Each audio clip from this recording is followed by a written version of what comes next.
Hello दोस्तों, कैसे हैं सब। मेरा नाम है हिमांशु और मैं स्वागत करता हूं आप सबका आपके अपने चैनल कॉमिक वर्ल्ड पर। तो चलिए दोस्तों, शुरू करते हैं राज कॉमिक्स में एंथनी सीरीज की अगली कॉमिक्स, यमराज।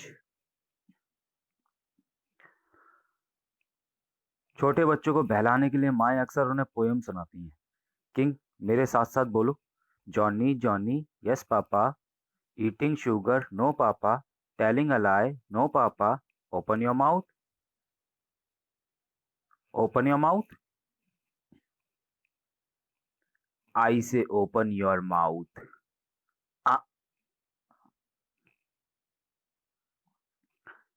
इंसाफ की जमीन से उठाकर सजा के नरक में फेंकने के लिए जुर्म की दुनिया में फिर पड़े हैं मेरे पैर। पहले भी कह चुका हूं, फिर कहता हूं, अपराधियों सावधान। ये लो तुम्हारी सोने की चेन। तुम्हारी गले से खींचकर उसने अपने मुंह में छुपा ली थी। कौन हो तुम? जिंदा मुर्दा एंथनी। एंथनी गुंजाल्वेज। हमें फोन पर खबर मिली है, यहाँ कोई लुटेरा बेहोश पड़ा है। ओह वेरा।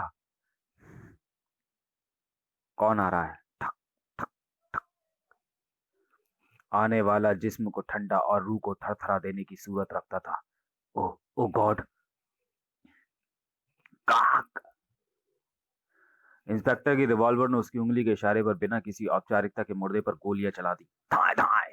वह मुर्दा था या नहीं पता नहीं, पर आवाज मुर्दों जैसी ही कपकपा देने वाली थी। उठ। आह, कौन हो तुम? समुराय। अपराधियों हौसलो। अपराधियों, हौसलेमंद हो जाओ, क्योंकि अब कानून तुम्हारा कुछ नहीं बिगाड़ सकता। आ, अपराधियों के हौसले पकड़े जाने तक बुलंद ही रहते हैं। रोको, खबर मिली है तुम्हारी वैगन में 1 करोड़ रुपए की ब्राउन शुगर है। खबर झूठी है। ये लो चाबी, चेक कर लो। चेक करना भारी पड़ा। ये तो ब्राउन शुगर से भी खतरनाक है। हाँ, पर मुर्दे से ज्यादा नहीं था। ये शेर इतने खतरनाक नहीं जितने अपराध के जंगल में वो मास्क और लकड़ पक्के। शू। Indian superman. इनका बचना खतरनाक है। ओह नो, उसने पिछले पहिए ही अलग कर दिए। भाग। कैसी अनोखी सुगंध फैली है। कौन था ये? जिंदा मुर्दा एंथनी। एंथनी गोंजाल्वेस। अब भयंकर बदबू आ रही है, सड़े मुर्दे जैसी। सर वो देखिए, ये बदबू इसी में से आ रही है। था कांच। ओ ओ। उठो। कौन हो तुम? Road dog. चलो मेरे साथ। अब कानून से डरना बंद करो। जो कानून से नहीं डरते वही है अपराध करते। इस बिल्डिंग को उड़ाकर शहर में अपने नाम का आतंक फैलाना है। व्रूम। शहर में आतंक फैलेगा, लेकिन अपराधियों का नहीं, एंथनी का। और डरेंगे अपराधी। अब अपराधियों का मुंह आतंक से खुलेगा और एक ही शब्द बाहर आएगा। एंथोनी। मैं खतरा पहले ही भाप भाप चुका था, इसलिए मिसाइल फटने से पहले ही आपातकालीन बटन दबाकर कुर्सी सहित हेलीकॉप्टर से बाहर आ गया। लेकिन मैं तुम्हारी हरकत उस ब्लास्ट से पहले देख चुका हूं गजेड़ी। हाथ ऊपर उठा लो।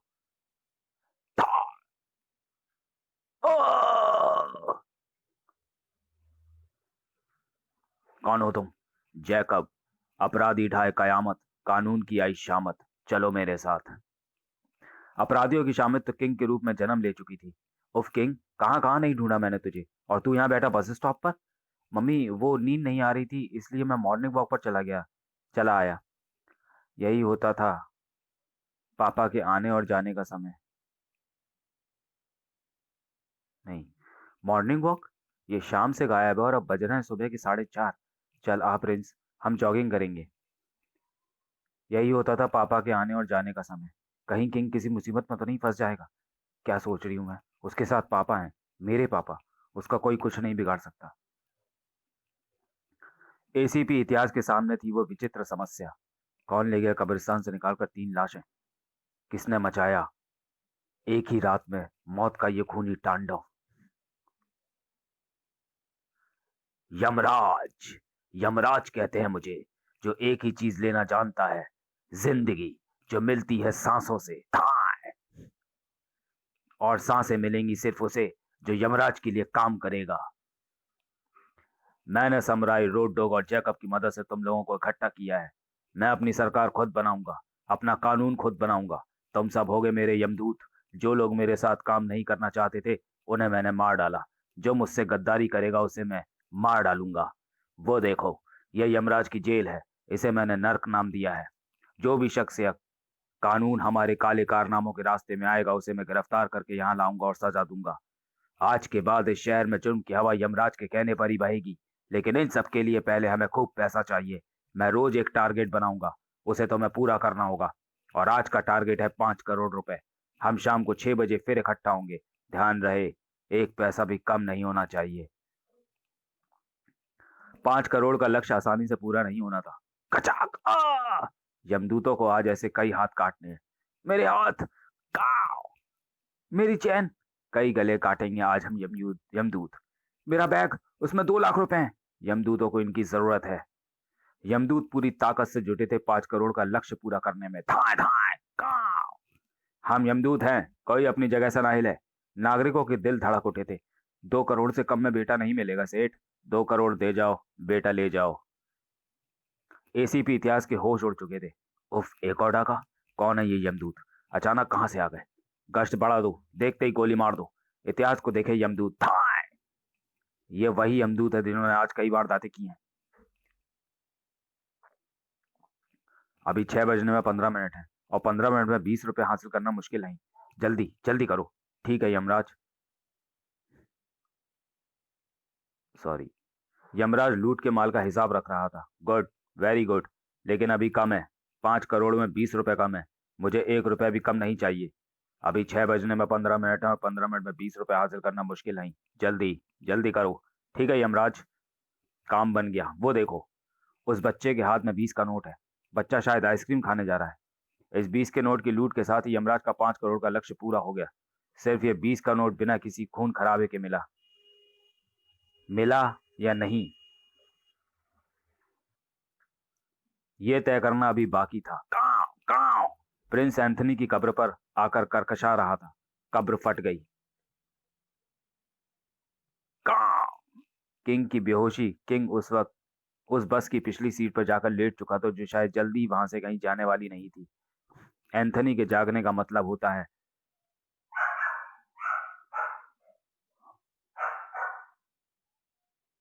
6 बजने वाले हैं। उससे पहले हमें यमराज के पास पहुंचना है।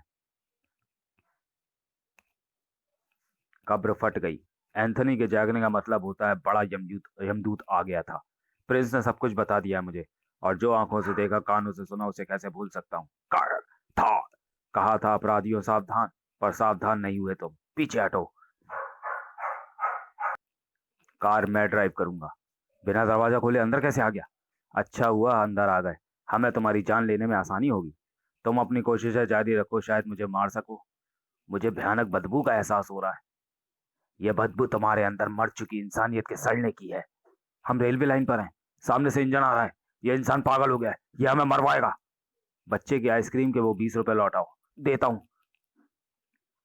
ये लो 20 रुपए। Very good. अब बताओ कि 20 रुपए क्यों लूटे? मौत का खौफ एंथनी को उसके सभी प्रश्नों का जवाब दिलवाता चला गया। तब तो मैं गुड बाय नहीं कह सकता क्योंकि तुम्हारी कार इंजन से टकराने के बाद कुछ भी गुड नहीं होगा। Open your mouth. मुंह खुले रखना ताकि चीखों को बाहर जाने का रास्ता मिल सके। किसी को अंदर ले जाने की तैयारी हो चुकी थी। तुमने यमदूतों को मारकर यमराज का कानून तोड़ा है। You are under arrest mister Itihaas. धाए धाए।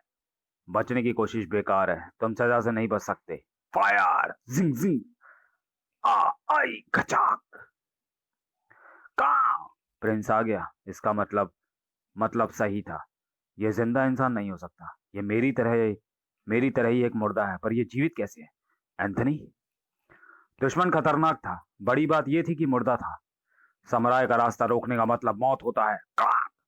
एक मुर्दे को कैसे मारूंगा? ये तो पूरी इमारत को काट डालेगा। समुराय के सामने से टेलीपोर्ट हुआ। एंथनी समुराय की पीठ की ओर प्रकट हुआ। समुराय की ये ढाल इमारत को बर्बादी से बचा सकती है। समुराय एक झटके से पलटा, लेकिन एंथनी भी तैयार था। मेरा संदेह ठीक था। इसकी तलवार इसकी ढाल को नहीं काट सकती, पर इसके उस हाथ को काट सकती है जिसमें तलवार थमी है। खच। अब इससे पहले कि यह तलवार फिर उठा ले, मुझे इसे लेकर यहां से बाहर कूद जाना चाहिए। हाँ। समुराई की बदकिस्मती कि वो गेट की नुकीली ग्रिप पर आकर गिरा। खच। एंथनी के पास टेलीपोर्ट होकर बचने की शक्ति थी। मैं तो इसकी मौत को मुश्किल मान रहा था। ये मर कैसे गया प्रिंस?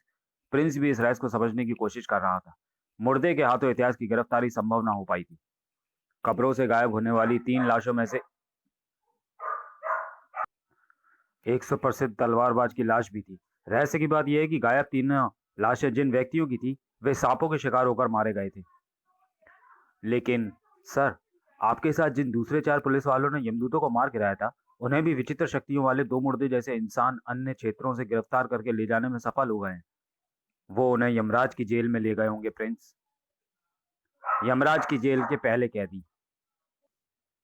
यमराज ने इन्हें मौत की सजा दी है। चारों को अलग तरीके से मौत दी जानी थी। पहले को डेथ व्हील पर बांध दिया गया। डेथ व्हील की स्पीड बढ़ाते जाओ। जैसे जैसे स्पीड बढ़ेगी, खून का दौरा तेज होगा और फिर नसें फट जाएंगी। स्क्रिश! नसें तो फटेंगी, मगर तुम्हारी काव! था! तुम सब इसी नरक में मरोगे और यहीं भटकेंगी तुम्हारी आत्माएं। एंथनी ने यमदूतों को डेथ व्हील पर बांधकर डेथ व्हील को चला दिया। ओपन योर माउथ, मुंह खुले रखो ताकि चीखें निकलती रहें। यमराज की जेल में बिना इजाजत घुसना मना है। तुझे सजा दिलाने के लिए यमराज के पास ले जाने आया इस जेल का जेलर रोड डॉग। उफ! मगर एंथनी के लिए मुर्दे की पकड़ से छूटना मुश्किल था, मगर एंथनी के लिए नहीं। सजा देने तो एंथनी आया है। इसमें जीवित इंसानों ऐसे लक्षण नहीं है, तो क्या यह भी मुर्दा है? धड़ाक! इस वक्त एंथनी उस नरक के डेथ चैम्बर में था जहां मौत की सजा पाए कैदियों को लाया जाता था। वहां कदम कदम पर मौत की कोठरियां बनी थी। ऐसी ये कोठरी में आगे रहते दोनों। दीवार टूटने से कोई मैकेनिज्म चालू हो गया था जिससे बरस उठी थी गोलियां। छलांग! इतनी गोलियां खाकर भी ये मेरी तरह जिंदा है। ये निश्चित रूप से मुर्दा है। ओह, सामने वाला कक्ष विद्युत जीवित दाहगृह है, जिसे यमराज ने अपने कैदियों को जिंदा ही राख में बदलने के लिए बनवाया होगा। एंथनी के आदेश पर एक पुलिस वाले ने विद्युत जीवित दाहगृह का ऑटोमेटिक दरवाजा खोल दिया। किर्र! एंथनी रोड टॉक की टांग पकड़कर उसे उस कक्ष में घसीटता ले गया। Close the door. मुर्दा कितना भी जिंदा हो, वो जलकर राख होने के बाद जिंदा नहीं रह सकता, मेरे अलावा। और दूसरे किसी मुर्दे में मेरी तरह एक छोटे से छिद्र से बाहर आने की ताकत भी नहीं होगी। कौन हो तुम? एक जिंदा मुर्दा एंथनी। एंथनी गोंजाल्वेज। मेरा नाम भी जान ले। जैकब कहते हैं मुझे। था! तो इन तीनों को बचाकर नहीं ले जा सकता। भाग! एंथनी ने जैकब के सीने पर जड़ी सिर की टक्कर। था! उफ! एंथनी जान गया था कि अगर वह घूंसा उससे छू गया तो उसके शरीर का एक बड़ा हिस्सा भी उस खंभे की तरफ परखच्चों में बदल जाएगा। था! एंथनी ने जैकब को ठंडी आग से जकड़ दिया।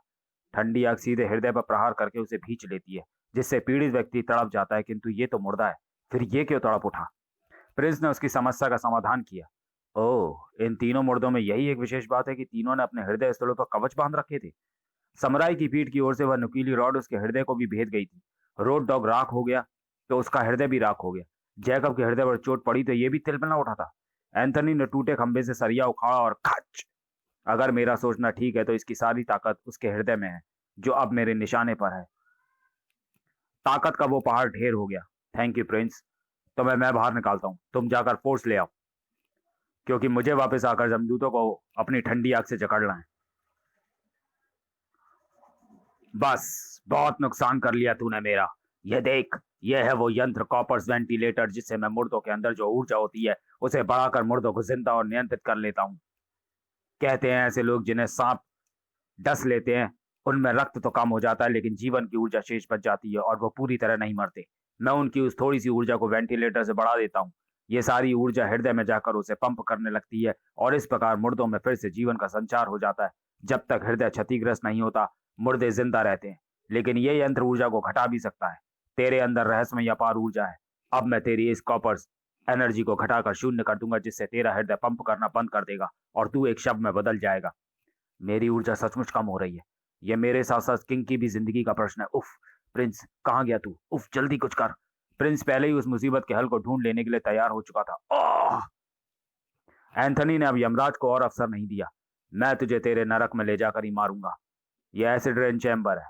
अब ओपन योर माउथ। हाँ, मुंह खोलो चीखने के लिए। नहीं। तेजाबी वर्षा आरंभ हुई। चला प्रिंस, मरने के बाद अब यह असली नरक भुगतेगा, क्योंकि धरती पर नरक बनाने की इजाजत एंथोनी किसी और को नहीं देगा। पर किंग बस की सीट से फिर किंग बस की सीट से उठ खड़ा हुआ। ओह, बहुत गहरी नींद आ गई थी। प्रिंस, अब घर चलें? भोर की चिड़िया चहचहाने लगी थी। समाप्त। तो चलिए दोस्तों, वीडियो को यहीं समाप्त करते हैं और मिलते हैं एंथनी सीरीज की अगली कॉमिक्स जस्टिस काल में। तब तक के लिए धन्यवाद।